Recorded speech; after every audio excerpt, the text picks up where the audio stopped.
अस्सलाम वालेकुम everyone, hope so you all are fine and doing great. आज की हमारी video media and cultural studies से रिलेटेड है, जिसमें हम लोरा मॉलवे के एक work visual pleasure and narrative cinema को डिस्कस करेंगे। सबसे पहले मैं आपको लोरा मॉलवे के बारे में बता देती हूँ। She was a British feminist film theorist. उन्होंने ब्रिटिश फिल्म इंस्टीट्यूट में भी काम किया है और उन्होंने अपनी ओल्ड एज में यानी कि 70s और 80s की एज में अपने हस्बैंड के साथ फिल्म प्रोड्यूस की है। इनके हस्बैंड का नाम पीटर वॉलन है और इन दोनों ने अपने कोलैबोरेशन में बहुत सारी फिल्म प्रोड्यूस की हैं, जिनमें से एक most famous riddles of the sphinx भी है, जो 1977 में प्रोड्यूस की गई थी। बेसिकली ये जो वर्क है लोरा मॉलवे का, visual pleasure and the narrative cinema, ये द स्क्रीन नाम की एक कलेक्शन में पब्लिश हुआ था और लेटर इसको फिल्म बनाया गया था by the film theory general में। 1973 में ये वर्क लिखा गया था और 75 में इसको पब्लिश करवाया गया था। बेसिकली ये जो वर्क है ये लिखा गया है एक कॉन्सेप्ट के ऊपर कि भाई जो लोरा मॉलवे हैं वो बहुत ज्यादा इन्फ्लुएंस हुई थी सिगमंड फ्रॉइड की साइको एनालिटिक थ्योरी से। यानी कि सिगमंड फ्रॉइड की ये जो थ्योरी है साइको एनालिटिक, जिसमें उन्होंने id, ego and superego की बात की है कि किस तरीके से जो हमारा अनकॉन्शियस माइंड है वो हमारी कॉन्शियस बिहेवियर को टैकल करता है। यानी कि जो हमारा अनकॉन्शियस माइंड है वो कंट्रोल करता है हमारी कॉन्शियस एबिलिटीज को। और वो इन्फ्लुएंस थी जैक्यू लकान से। लकान का मॉडल भी आप सबको पता है कि मोस्ट फेमस है, कि जहाँ पे जो हमारी अनकॉन्शियसनेस होती है ना, वो हमारी कॉन्शियसनेस को कंट्रोल करती है। यानी कि जो हमारे माइंड में, हमारे माइंड के अंदर जो कुछ अनकॉन्शियस एबिलिटीज होती हैं वो हमारे जो एक पर्सनैलिटी है, जो एक अपेरेंट लुक है, उसके अंदर भी नजर आती हैं। अगर किसी के इंसान के माइंड में किसी किस्म का कोई प्रेशर होगा, किसी किस्म की कोई बैड मेमोरी होगी, कोई हार्श अफेक्ट उसके माइंड में होंगे, तो वो कभी भी normal part of the society नहीं बन सकता। उसको अपने उस ट्रॉमा को डील करना पड़ेगा, उस ट्रॉमा को किसी तरीके से रिमूव करना पड़ेगा, उसके बाद उसकी जो पर्सनैलिटी है वो सोसाइटी में फिट डिक्लेयर की जा सकती है। बेसिकली जो लोरा मॉलवे हैं वो बहुत ज्यादा इंप्रेस थी, बहुत ज्यादा इन्फ्लुएंस थी इस कॉन्सेप्ट से सिगमंड फ्रॉइड के, जो उन्होंने साइको एनालिटिक थ्योरी के अंदर दिया था, और जैक्यू लकान के इस कॉन्सेप्ट से कि भाई जो उन्होंने दिया था that unconscious mind affect our conscious behaviour.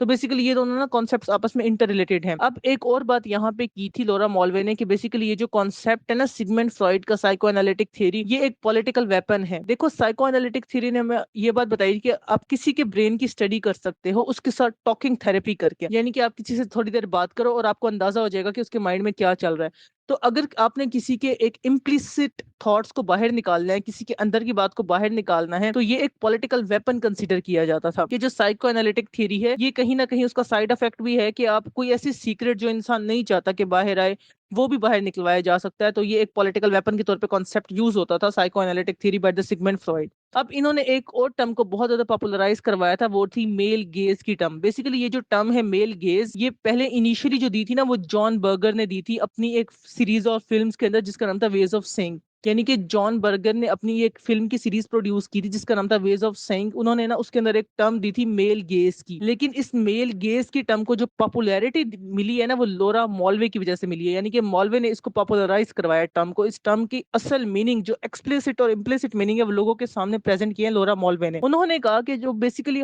Hollywood films होती है ना, यानी कि जो वेस्टर्न फिल्म्स हैं, उनका जो नैरेटिव होता है वहां पे वो वुमेन को इस तरह से प्रेजेंट करते हैं कि वो मेन के लिए एक प्लेयरेबल विजुअल एक्सपीरियंस है। यानी कि जो मेन है, अगर वो उस वुमेन को ऑन द फिल्म देख रहे हैं, अगर वो उनको स्क्रीन पर देख रहे हैं, तो वो एक प्लीजेंट सीन होगा उनके लिए, वो एक प्लेयर एक्सट्रैक्ट करेंगे, वो एक विजुअल एक्सपीरियंस होगा जो उनको एस्थेटिक प्लेयर देगा। तो बेसिकली यहाँ पे उन्होंने कहा था कि जो वेमेन है ना वो ऑब्जेक्ट ऑफ गेज है। ऑब्जेक्ट ऑफ गेज का मतलब है कि एक ऐसी चीज जिसको तका जाए, जिसको घूरा जाए, जिसको स्टेयर किया जाए, जिसको गेज किया जाए। और गेज करने वाला कौन है? वो मेन है। बेसिकली यहाँ पे बात हो रही है मेल डोमिनेंसी की, कि जो मेन है, जो एक पेट्रियार्की है, जो कि एक डोमिनेट पार्ट है हमारी सोसाइटी का, वो वुमेन को किस तरह से ट्रीट कर रहे हैं? एक ऑब्जेक्ट की तरह, ऑब्जेक्ट ऑफ गेज की तरह। मेल गेज का मतलब था कि मेन की वो स्टेयरिंग पावर, जो किसी को स्टेयर करते हैं, और वो किसी कौन है? फीमेल से। यानी कि वो marginalize part of the society है वो भी एक स्पेसिफिक क्वांटिटी में मेल्स के इक्वल ही हैं, बट उनको मार्जिनलाइज किया जाता है, सप्रेस किया जाता है। क्यों? क्योंकि उनको ऑब्जेक्ट ऑफ गेज कह दिया गया। देन मॉलवे ने एक और कॉन्सेप्ट दिया था स्कोपोफिलिया का। उन्होंने स्कोपोफिलिया में एक बात की थी कि जो विमेन है ना वो एरोटिक फॉर्म ऑफ लुकिंग है। यानी कि उन्होंने कहा था कि जो विमेन है ना उनको मतलब सिर्फ इसलिए इस दुनिया में लाया गया है कि भाई उनको बस देखा जाए। उनकी जो अपेरेंट ब्यूटी है यहाँ पे उसको क्रिटिसाइज किया जा रहा है कि भाई विमेन का क्या काम है? अपनी ब्यूटी को मेंटेन करना, बस, इसके अलावा और क्या? यानी कि ये उसको टारगेट करिए कि ऐसा नहीं होना चाहिए। बेसिकली ये जो टर्म है ये सिगमंड फ्रॉइड ने दी थी स्कोपोफिलिया की अपने एक work 3 essays on the theory of sexuality में 1905 में। बट ये जो टर्म है स्कोपोफिलिया, इसको जो पॉपुलैरिटी मिली है, या जो टर्म है मेल गेज, इसको जो पॉपुलैरिटी मिली है, ये मॉलवे ने ही दी है। लोरा मॉलवे का कॉन्सेप्ट जो है ना, वो बहुत ज्यादा पॉपुलराइज किया है उन्होंने इन दो चीजों को। इसके अलावा उन्होंने 2 स्टेजेस भी बताई हैं स्कोपोफिलिया की। उन्होंने कहा है कि या तो इंस्टिंक्चुअल होता है या नार्सिस्टिक होता है। अगर तो हमारा जो स्कोपोफाइल बिहेवियर है, अगर तो वो इंस्टिंक्चुअल होगा, यानी कि जो हमारे इंस्टिक्ट है किसी दूसरे पर्सन को देखने के फॉर द सेक्सुअल स्टिमुलेशन, यानी कि एक जो मेल है वो अट्रैक्ट होगा towards the female because of the sexual stimulation, ये एक अट्रैक्शन है between the opposite gender. Then second हमारे पास है नार्सिस्टिक, जिसमें ये था कि सेल्फ लव आएगा from the identification with the image on the screen. यानी कि जब आप एक इमेज देखोगे स्क्रीन पर तो ऑटोमेटिकली आप उसकी तरफ अट्रैक्ट हो जाओगे, एक सेल्फ लव निकलेगा, जो कि बेसिकली एक आइडेंटिफिकेशन होती है कि भाई आप उस इमेज का कनेक्शन क्रिएट करते हो अपने साथ। देन हमारे पास एक क्वेश्चन आया यहाँ पे कि भाई how women are projected in the cinema, कि बेसिकली सिनेमा के अंदर वुमेन्स को कैसे प्रोजेक्ट किया जाता है। तो यहाँ पे मॉलवे कहती है कि वुमेन को डिस्प्ले किया जाता है एज अ सेक्सुअल ऑब्जेक्ट, और जो मेन है वो उनको गेज करते हैं। बार बार यहाँ पे बात की जा रही है कि जो वुमेन है उसकी ऑब्जेक्टिफिकेशन हो रही है, यानी वुमेन को ऑब्जेक्टिफाई किया जा रहा है, उनकी कोई सब्जेक्टिविटी नहीं है सोसाइटी के अंदर। ऑब्जेक्टिफाई करने का मतलब होता है कि उनको सप्रेस कर देना, यानी कि उनको लिमिटाइज कर देना। तो यहाँ पे वुमेन को एक ऑब्जेक्ट के तौर पे कंसीडर किया जा रहा है कि भाई वो एक सेक्सुअल ऑब्जेक्ट है, और सब्जेक्ट यूज करता है उसको, वो कौन है? मेल्स हैं। यानी कि मेल्स जो हैं वो सब्जेक्ट हैं जो कि उस ऑब्जेक्ट के ऊपर डिफरेंट वर्ब परफॉर्म कर रहे हैं, different activity, different action perform कर रहे हैं, और जिसके ऊपर परफॉर्म किया जा रहा है, जिसको गेज किया जा रहा है, जिसको घूरा जा रहा है, वो कौन है? फीमेल्स हैं।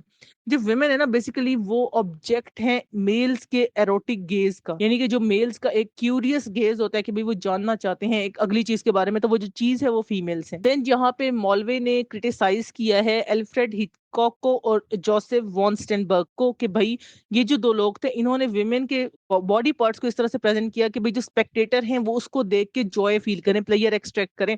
तो बेसिकली यहाँ पे इस पूरे वर्क के अंदर हमें ये समझ आया कि जो फीमेल्स हैं उनकी अपेरेंट ब्यूटी को जो है ना एक स्टैंडर्ड कंसीडर किया जाता था, तो ये नहीं होना चाहिए।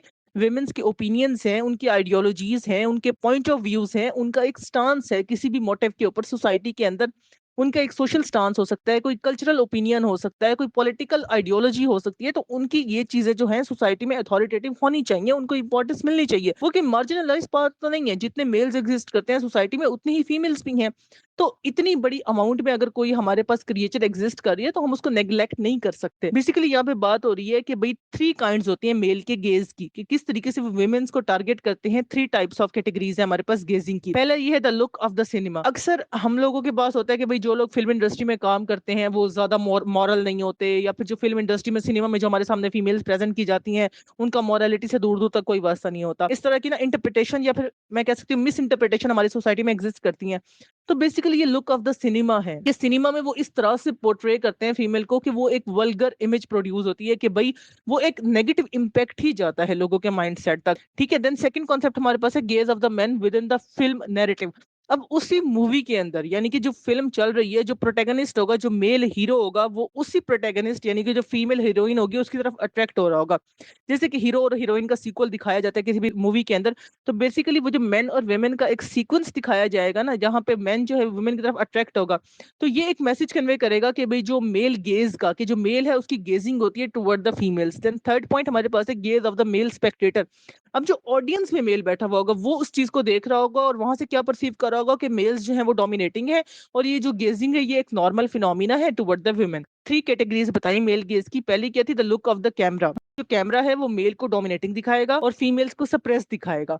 सेकंड पॉइंट क्या था? कि gauge of the man with in the film narrative, कि जो मूवी के अंदर, उस नैरेटिव के अंदर ही जो मेल एग्जिस्ट कर रहा है, जो करेक्टर है उस मूवी का, वो वुमेन को सप्रेस करेगा, वो वुमेन को गेज करेगा, वुमेन को इस तरह से ट्रीट करेगा जैसे वो कोई ऑब्जेक्ट हो। और जो स्पेक्टेटर है, यानी कि जो ऑडियंस है, जो व्यूअर है, जो बैठ के मूवी देख रहा है, जो इंजॉय कर रहा है, वो उस चीज को परसीव करेगा और एज इट इज वो आगे जाके उसको अपनी रियल लाइफ में इंप्लीमेंट करेगा।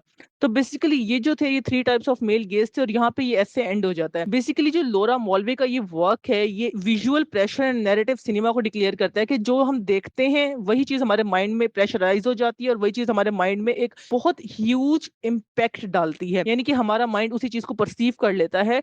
और नैरेटिव सिनेमा के, सिनेमा बोलता है, सिनेमा का एक नैरेटिव होता है कि जितनी भी मूवीज होती हैं, जितने भी ड्रामाज होते हैं, या फिर फिक्शन, नॉन फिक्शन, या जो कुछ भी आप लोग देखते देखते हैं फॉर द एंटरटेनमेंट पर्पस, कुछ ना कुछ आपकी लाइफ में चेंज आता है उसकी वजह से। अगर आपने कोई मॉरल चीज देखी है तो आप एक अच्छे रास्ते पर चलोगे, आपने कोई हॉरर देखी है तो आप चीजों से डरने लग जाओगे, आपने कोई कॉमेडी देख ली है तो आप अपनी लाइफ में थोड़ा सा एंजॉय करोगे। मतलब हर चीज का कोई ना कोई इम्पैक्ट आपके माइंडसेट पे पड़ेगा।